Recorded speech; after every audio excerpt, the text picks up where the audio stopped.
Les deux mots qui me viennent le plus à l'idée, c'est le terme oser. Et juste avant oser, il faut être curieux. Voilà. Et ça, c'est deux mots qui sont essentiels pour moi dans l'innovation.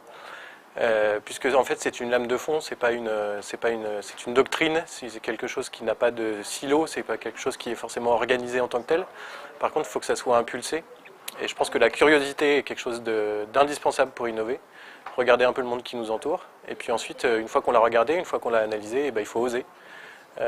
Oser proposer de nouvelles choses, oser aller chercher ailleurs, oser disrupter, oser mettre des choses en action qui ne sont pas forcément dans les silos de l'entreprise.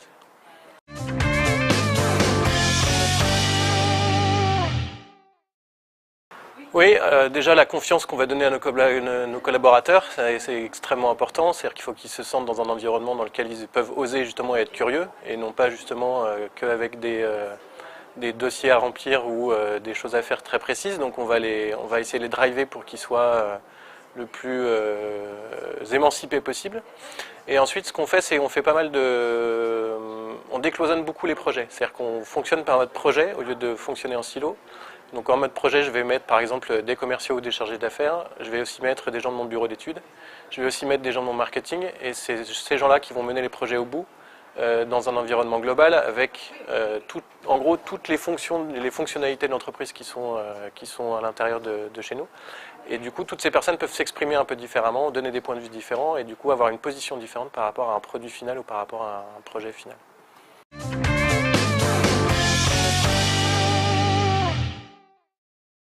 Oui, donc il y a un an, je vous aurais dit, je rêve de travailler avec le groupe Accor et un an plus tard, c'est fait. Donc pourquoi le groupe Accor? En fait, ils sont venus nous chercher pour être un petit peu, qu'on les aide, comme on est caractérisé comme une start-up industrielle, qu'on les aide à imaginer ce que peut être l'hôtellerie de demain ou en tout cas leur secteur d'activité. Et on a innové avec eux en un an, on a fait de la coproduction, enfin même du co-développement à trois, puisqu'il y a eu Capsa, Raito qui est un designer et le groupe Accor, et on a travaillé avec un groupe projet au sein du groupe Accor, et en fait on a réussi à leur modéliser un parcours et on leur a fabriqué des containers hôtels. Ce sont des chambres qui se baladent un petit peu sur tous les événements. Donc on les a installés à Bordeaux, on les a installés aux 24 heures du Mans, on les a installés dans le parc de Clairefontaine pour les Bleus. Et en fait, ils font vivre une expérience à leurs clients, autrement que quand leurs clients viennent dans leurs hôtels. Et donc là, on est typiquement dans une co-création d'innovation pure, avec un usage à la fin qui est complètement différent.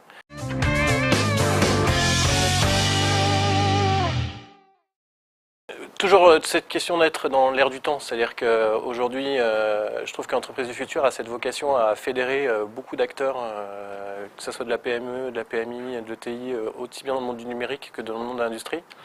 Il y a un certain nombre de gens qui sont suffisamment en avance, notamment dans le numérique, mais dans l'industrie parfois un peu en retard. Et je pense qu'il y a une vraie dynamique à créer, qu'ils arrivent à le créer, à fédérer tout un tas de personnes et à leur dire et à leur faire passer le message que effectivement dans un ère digital, il faut absolument que les modes de management, les modes de perception client, les modes d'achat, les modes de gestion d'entreprise évoluent avec ça.